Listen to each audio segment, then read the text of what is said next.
Hello, and welcome to another edition of In Between the Pages with James Lott Jr. I am James Lott Jr., host, writer, author, TV personality, all kind of things. But right now I'm at home, just like the rest of you. And I'm talking to my friends and calling them up and saying, let's do a video together and talk about your careers.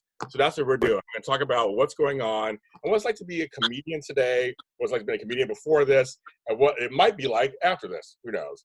So my latest comedian I brought on is really funny, and he's associated with the Goonie show over at the West Side Comedy Theater, correct? Some of you guys, yes, sir. Yeah, Well, it was, yeah. Yep, and he's a stand-up comedian, and so I was happy to have him on the show. I stalked him down, and he said, yes, I'll do it. Mr. Ben Gonzalez. Hi, Ben. Thanks, man. Hi. So first of all, You're welcome. having me. Well, I want to ask you, first of all, how, because I know you have kids, you have young kids, and I thought, Yes. How is it at home right now? Well, here's the thing. I'm separated from their mom, so I'm having them quarantine with their mom because I still have to work every day. I'm essential. So I'm actually working almost 7 days a week now while this is happening. And so since I have to be out, I'm kind of, keeping them safe, keeping their mom safe by having them quarantine with her. So I see them before work on days off, well, the rare ones that I'm getting now.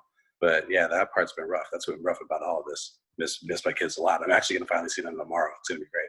Because I know you're close to, because I saw you once on the train and you were with the kids. I mean, you were laughing and talking. Yeah, that was funny. Yeah. We're on the same actual train. Of all the trains in the world, of all the trains in Los Angeles, right? we went the same direction. And that was like a fun thing to do that we love riding the train. We were going to the Science Center that day. And yeah, Science Center is great. And who knows when anything's going to open again now. It sucks. I know.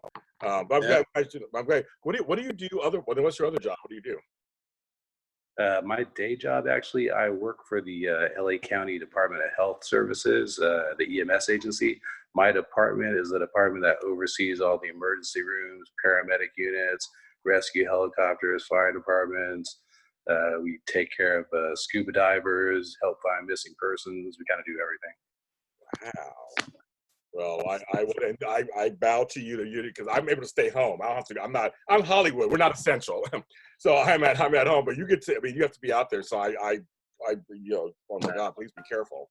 I appreciate it. I'm lucky at the frontline. I mean, my brother is a firefighter paramedic and my other brother's an x-ray tech. So they're, frontline in the middle of it. I'm kind of more implementing the plan behind the scenes for everything that we're doing to, fight the virus. So it's a ton of work, but yeah, luckily I actually like frontline. Yeah. Oh yeah. Well, God bless them too. That's crazy. So is your whole family all into health services? That was going on, and yeah, my dad was a firefighter. My uncle's a firefighter. My brother is. I got a cousin that is. I got like 3 other cousins who are out in Arizona. Yeah, it's kind of a thing in the family, I guess. Why not you? I trained for it. I was doing it, and it just wasn't for me at the end. You know what I mean? When I worked as a paramedic for a long time, and then I found my current job. I've been at my current job for 12 years, longer than I'm. Yeah. Wow. Okay. So we are talking comedy. I've interviewed some other comedians. We have some comedian friends in common. Of course, I'm sure you guys all cross paths if you guys are doing stuff all the time. I had Tamer Katan on here. I know a lot of Roy Rogers. I know a lot of people, like Christopher Lawrence. So I want to ask you, I'm going to ask what I asked them. Can we be funny right now? I mean, I'm actually being serious. Like, can we be funny right now? Yeah, everybody can. Man. So, I mean, no, that's the whole thing with comedy. No matter what's happening, that's the whole point of it. You know what I mean? We make fun of it. We find the humor. We find the pain. We share what we're going through. We have our takes on it. This is what it's for. You know what I mean? Yeah, that's true. What kind of comedy do you describe your comedy as, if we had to describe it? It's kind of like Left Turn. I'm usually not doing what people think I'm going to do, or what they would assume I'm going to do when they see me. I kind of like observational stuff. I set up things and just kind of twist them. Like I like. I don't want to say fooling the audience, but I like people not knowing what I'm going to do, and kind of like not knowing by the end of it if I'm an idiot or I'm a genius. I like that. You know what I mean? Kind of like walking that fine line where everything can kind of like seem like a crappy joke and a good joke at the same time. I like So it's kind of weird to describe, but it's been working for me so far. hello. Because y'all don't even do it? The actual stand-up part? I started in June of 2011. So yeah, I'll be going on 9 years. Yeah, that's crazy. So, I mean, so looking at you, if you just say your last name Gonzalez, do people mistake you for like mixed race, light skin black, Middle Eastern? Yeah, I've been kind of mistaken for that version before, like different things. Yeah. I always wonder because I go see comedy shows. I love supporting comedians, friends or not. I love this way, but I know a lot of times the look is what people first see.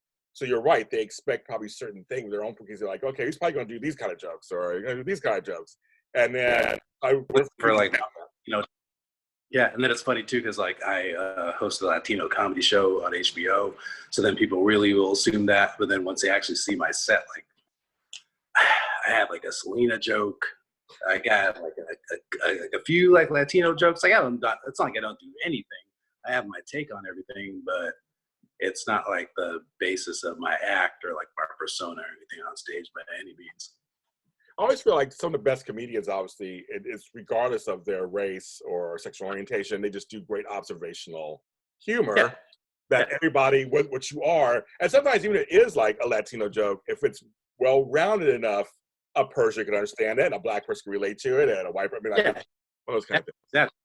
That's the whole point of it, and to put your own take on everything, because that's the other thing too. Like when you go for like race-based jokes or anything like that, you want to have like do the shared experience stuff, but it's also kind of like everything's been done. I'm not the first Latino comedian, you know what I'm saying? So I can't just like take the same steps that everybody else has already done. I've got to have my own take, and my life's not the same as everybody else's anyway. So, Do you do dad stuff? Because in your jokes, do you do anything with your family in your jokes?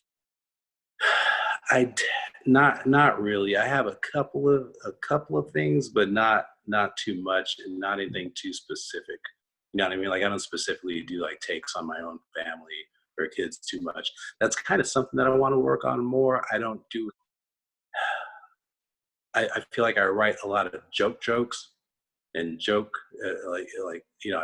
love jokes basically. Like, but so I don't that kind of jokes. I joke. Yeah. Too many stories and too much personal stuff. You know what I mean? I like takes and observation, and like I love like writing and setting up jokes and like not having people know where I'm going to go with it, and then kind of like blowing them away with it. You know what I mean? That's like my favorite thing. So I do want to get more into personal kind of stuff. You know what I mean? But I haven't gotten there yet. I think that's also like a big phase for like a lot of comics when they want to step to that next level, or they want to try to get like a sitcom or something like that. It's when they start doing personal material about their family and everything. It's just I haven't really like crossed that line yet. You know what I mean? I've kept it separate so far, and it's something I'll work on, but I haven't really yet.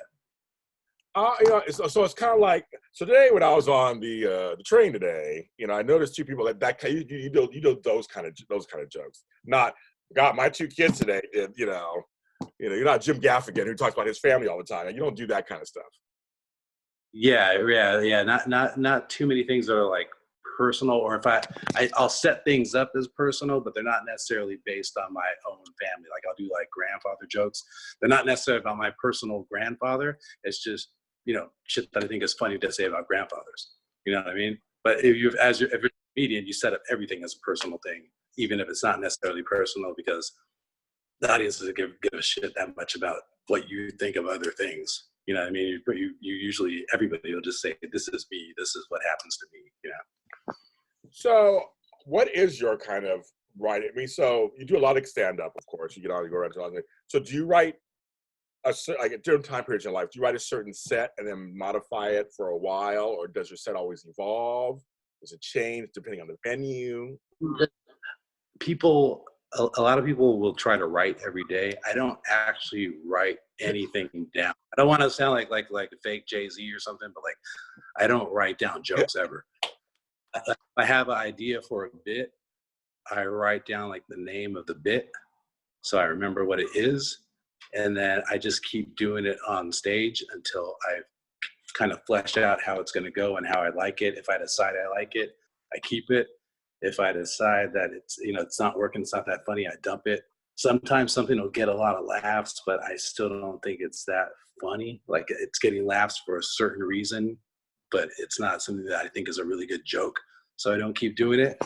Sometimes I'll have something that it eats shit for like months, but I want to stick with it because I kind of believe in it, and then it eventually gets going and it starts like killing for me. You know what I mean? Like, Well, how it works out. well, I figure it's also depending on the night, the crowd. I mean, that must be hard because Oh, sometimes you're like, yeah. I believe in this. That's Yeah, go ahead. you kind of have to like go by the crowd, but then you also can't go by the crowd because you kind of also have to know is a good joke and not a good joke. Sometimes the crowd just doesn't like anything, and sometimes the crowd likes stuff, and you're like, this is still a stupid joke though, and they only like this because it's really easy and dumb. You know what I mean? Like, you get to the point after you've been doing comedy for a while, or especially like if you get credits or anything, where like you also want to make sure your jokes are kind of impressing the other comics too. So you don't want to take too easy of jokes where, like, you could be killing with audiences, but bookers and producers and other comics will know, like, yeah, this guy's just doing regular like hack shit that anybody could have done. Yeah. You know what I mean? So that's not going to get you, headlining or get you like, on festivals or anything like that. I mean, for some people, it's not really in LA. I ask you a question because have you ever had a situation where maybe not even yours, but you've seen two comics, their bits are very similar that evening? Has that ever happened? I don't know, to you or Oh, anyone? yeah. So Yeah. how do you handle that? I mean, you're like, wow, that bit was clean. I had a comic that I really like respect and like look up to. He's got like a Comedy Central half hour, has been on everything, and he messaged me about a tweet because we had similar jokes in a tweet, and I was able to show him that I had posted that before I had ever met him or known him because I met him from having him on my show on a very early edition of the Goonies. It was like in 2014, I want to say. So I still had the message in my phone, like with the date and timestamp. Like, dude, this is when we first met, and these are the dates on the tweet. And so then he told me, he apologized. He told me that it wasn't even like the same joke. Like, mine was actually, it had a different punch. I actually remember what it was. It was me saying that I had a buddy who was gonna name his daughter Emma May, right? Like a Southern name, like Emma May. And he's like, and I'm like, why? And I'm like, why are you doing that? He's like, oh, because I love mixed martial arts. I'm like, you should name her Ivanka. He's like, why? Because your dad's a fucking idiot. I was like, what? That's funny. I was like, wait, I got it. Yes. but this comic had a similar MMA joke. You know what I mean? Oh, okay. And so he kind of read it as the same thing, and then he realized that it wasn't. He apologized, and he wound up complimenting me on the joke. Okay, good. And it was great because it was a guy that I look up to. Like, he's like a great writer. He's an awesome comic, and I want to still have the accomplishments that he's had in his career. Yeah. So wound up working out cool. Oh, yeah, I've been lucky in that respect. Have you met? There's a. Go ahead. I'm sorry. A joke I do now that I'm realizing that I saw in a couple of other like big comic specials, and so I'm like, shit, I didn't know they were doing the joke, but it feels good to know that they have like the same take, like they saw the same thing I saw and said, and it's not the same joke, but at least it's like the same, the subject. So I'm not going to keep doing it, but I feel like I'm on the right path when you see things like that. You know what I mean? It's not something like where I would be offended or like, oh, Bill Burr took my bit. I know that's not what happened. So you, go ahead. No, tell me. Go ahead. So I actually had a comic do a similar joke to one of my jokes on the same TV show that I was on, like on a later episode. Well, who came on first? I mean, but she's from New York. Yeah. Oh, mine did. Mine was like 2 years before. Okay. But I don't think she ever saw mine. We live on different coasts. You know what I mean? I don't think it's a deal of like her taking my joke. It's just, that shit happens sometimes. But it must be weird, though. It's supposed to be. I mean, it's like music. I do music, so like sometimes you may hear a melody that's close to one that maybe somebody else had, and you didn't do it on purpose. It just kind of happens. Right. Yeah. Yeah. It happens all the time. Parallel thinking. Yeah. Interesting. So I hear Goonies. I think of the movie, of course, when I was a teenager. I think of the movie I saw in the theater, and it's great. Every time I saw it on TV, I end up watching it. Remember the theme song by Cyndi Lauper and the whole thing. So is your Goonies show based on that? What is this? What is the Goonies show? What was it? See, here's what's funny, because people always ask me about that, and people send me Goonies things, like tag me in Goonies stuff. Like, I like the movie, but I thought of the name basically like as a marketing thing. When I first started the show, I started it in Inglewood. It was in this black box theater. It had no audience. There was no street traffic. It's off of, it was Hardy and La Brea. I don't know if you know, there's like a barbershop. I live in Inglewood. The place, I think, is, that's what I'm telling you. Yeah. So that place is still, I think, right? But it was a little black box theater. They weren't getting any audience, so the guy that was running it gave me a night there. So at that point, it was after my second son was born. I had stopped doing comedy for like 3 months to help with him when he was a baby. And so when I first started, like, that pretty much dried up my career. I had like no bookings. I wasn't doing anything. The few shows I had, I was doing awful. I was bombing because I hadn't been on stage in 3 months. Timing was terrible. So I took this, even though it was, a black box theater with no traffic and no audience at all, nothing to bring anyone in even. I started open mic, and that was the name I thought of for the open mic. I called it the Goonies Open Mikey. Yeah. Okay. And that was it. And there's a ton of like, Goonies fan art on Google. So it was easy to find that stuff for the flyers. I mean, we've had 141 or 142 shows, I think. Yeah. A different, found a different painting basically for every single flyer. Well, you could. Yeah, because that's how, because Goonies is so iconic, And what I used to do, I mean, I don't do it now, but before it was a club show and it was still a bar show and in the small theater, I would do like a thank you post for all the comics that were on, and I would name them each a Goonies cast member. Oh, how fun. So it was like, this guy was Sloth, this guy was Mikey, this guy was Chunk, this guy was Data. You know what I mean? And people used to dig that. So it was, it was just like fun for marketing. It made it easy, made the thank yous easy, it made the flyers easy. And it was fun. And then I found out there's a Goonies comedy club in Minnesota, I think. Oh. Yeah. Yeah, I know. All right. Have you been there? You haven't been there? I haven't been there. I've seen it like on flyers and things. So I know it's a place. But it's kind of funny that, like, I guess somebody else had the same idea, You're a smarty. That was smart. Marketing, that's smart. That's an iconic name. Yeah. And Goonies is also things that are passed down to kids, each generation. So my kids know it, we're grown, and now their kids are knowing it. So it's a great name that just keeps on going. Yeah, exactly. What is one thing about stand-up comedy when you're on stage and you're telling jokes? What is one thing that you learned about yourself that you didn't realize before doing stand-up comedy?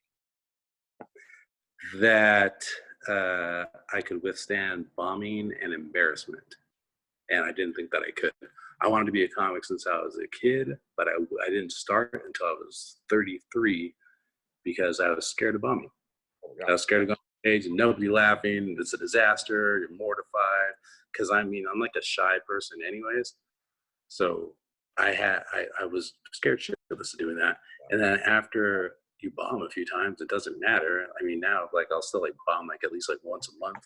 You get out of your system. It's like good for you. It doesn't mean shit. You know what I mean? Like, but beforehand, you think it's going to be like the worst thing in the world. That's what scares me. Yeah, and again, it's giving me confidence in other situations. Like, I never get too nervous or too worried about anything, which also plays into me having been a paramedic before, because you don't really get too nervous about anything after you're a paramedic for a while. Oh yeah. But I guess there's a different aspect to it with public speaking as well. So yeah, doing stand-up, like, you don't care about anything. You just jump up, grab a mic, give a shit, like nothing phases you after that. I have a friend who he's white, and he used to do stuff at the J Spot here in Inglewood. Oh yeah, he used to perform at J Spot. Yeah. Yeah. So he said it was funny because he was the only white kid, this little skinny, scrawny white kid, and they loved him. After a while, they loved him. But he said, he told me, he said that bombing goes. It's funny because when you're a singer, if you're bad, you really can't win them back. I mean, like you're just dead. But at least in comedy, if you bomb, as long as you're on stage, you have a chance to win. A joke may not make it, but the next one, that's what's helped him get through bombing. He's like, well, I could try to make it. Oh, yeah. Nope. Good night, everybody. See you next time. Especially at the J Spot, that can happen. You can be dying in the first minute, still get a chance to win them back. Like they'll still like give you a chance. But if you bomb and they're booing you, like it's over. Remember the first time I did a show there, I was next up on the lineup stage. I've been doing comedy maybe like 2 years, and I introduced myself to him. He goes, "I know who you are." Oh. I'm sure he's bullshitting, right? But then he bumped me, right? He goes on right ahead of me when I'm supposed to go on, and he does like a half hour. Oh, wow. Half hour, like I'm gonna do like 2 minutes. He does like a half hour, and he murders, it's J. Anthony Brown. He's doing all this material about Michael Jackson and just destroying. And then I have to go on like right after him. That's my first time at that club in like 2 years. Yeah. I'm the only Mexican dude on lineup, and I'm like right after the legend who owns the club. Yeah, I mean, he's a legend. Yes, yeah. So, I mean, what I'm gathering from you, you have to continually do it, I guess, right? It's like a muscle. You have to just keep. If you don't do it, you kind of lose it. Yes. I never realized that. No, you do, and then there's guys who do like.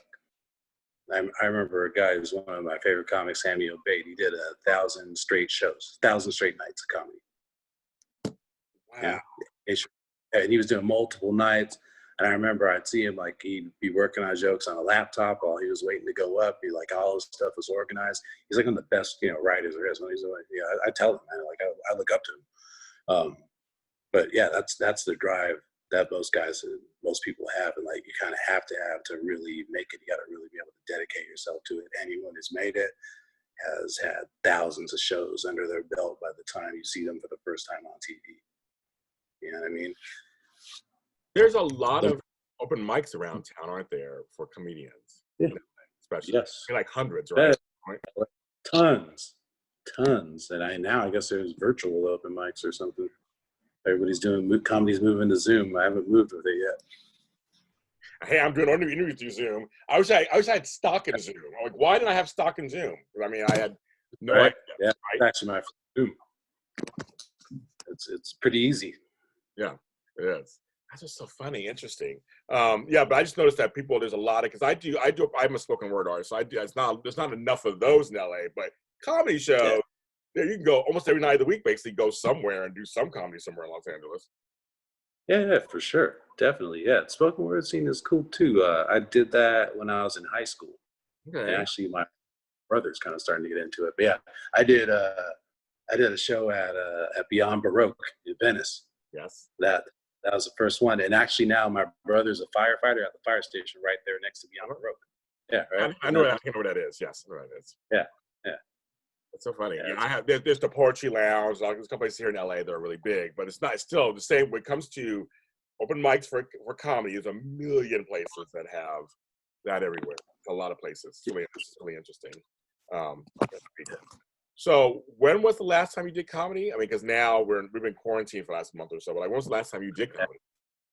It was actually the last weekend before everything was completely shut down. So March 13th and 14th.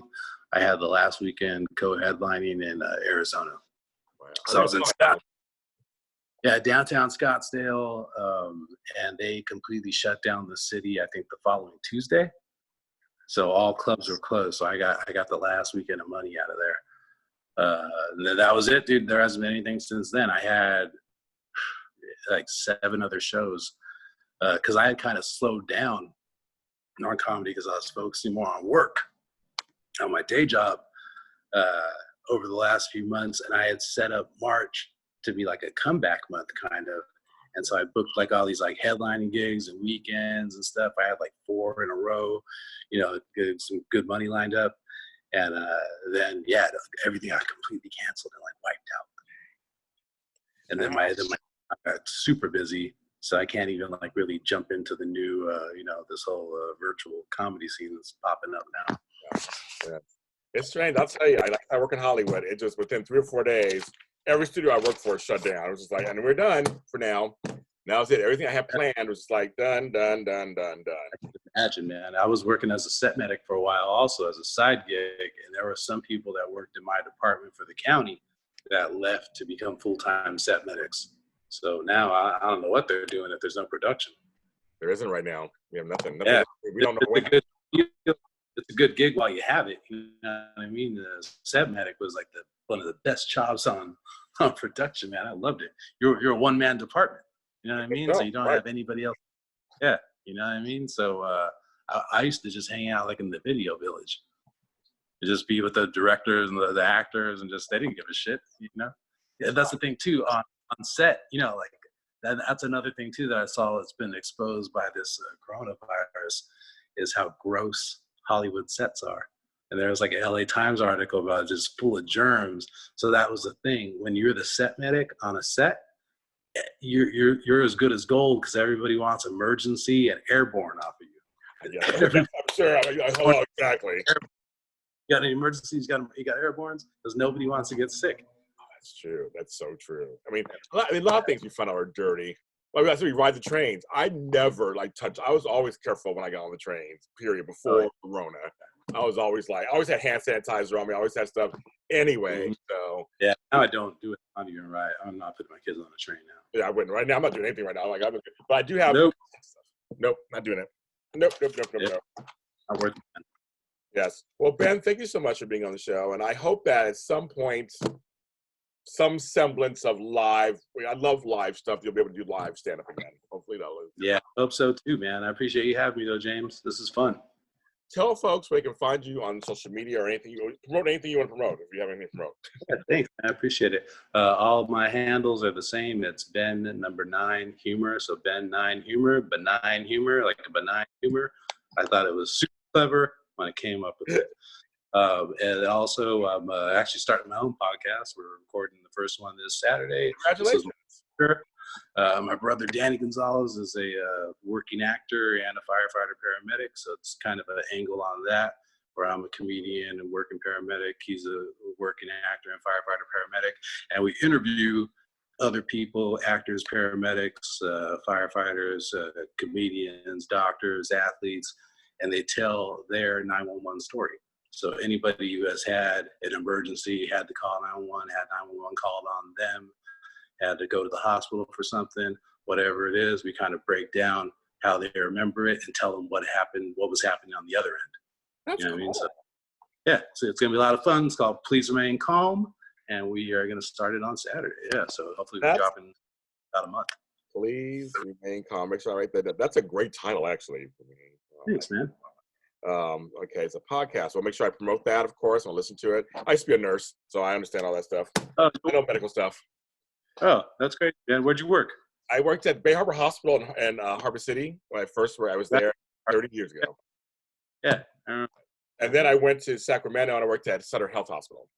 Oh, yeah? So you were an RN? I was an RN. LVN first and RN, yes. Dude, yeah, that's cool, man. That's awesome. RNs, yeah. That's cool, man. Yeah, so I did that for a while. I was like, then I said, I want to be a star. Yep, I know. Man, RN is hard work, dude. Oh, the nurses run the floors. The nurses run for reals. Yeah. I was a charge nurse for a while, and that was even tougher. So that was it's not to run everything. Yeah. See, what I do, when you're a charge nurse and you got to transfer someone off your unit, if you have an emergency transfer, somebody takes a crap and you got to get them out to the emergency surgery, that I'm like the hotline. So they call, and we're the ones that get everything going and get people out of one place and get them into another place. So right now, that's like the whole plan for combating the virus is getting people transferred out of places like ASAP. Yeah. So that's constantly working out because that's like all I do. God bless you for doing that. I'm like, that's just, I can't even imagine. And folks, that's Ben Gonzalez, folks, and I'm James Lott Jr. You can follow me. We're all James Lott Jr.'s are sold at James Lott Jr. on all social media platforms. And this podcast is everywhere. Trust me, it's on Spotify, Pandora, iHeartRadio, Apple Podcasts, Spreaker.com. It's everywhere. So go ahead and like, subscribe, and comment. The video version is on my JLJ media page on YouTube. Yes, the YouTubes. And you can follow me on TikTok if you want to. Apparently, I passed 10,000 followers today. So I don't know what that means. Oh, I don't know what that congrats. means. Thank you, but Wow. I'm doing stuff on there too. So follow me there too if you'd be so inclined. And share this podcast with anybody who thinks wants to hear about comedy, what's going on with comedy, and likes comedians, and support comedians. And when they get back to what they can do again, support them. And I'm James Lott Jr. Please stay safe and sane, and don't forget to laugh.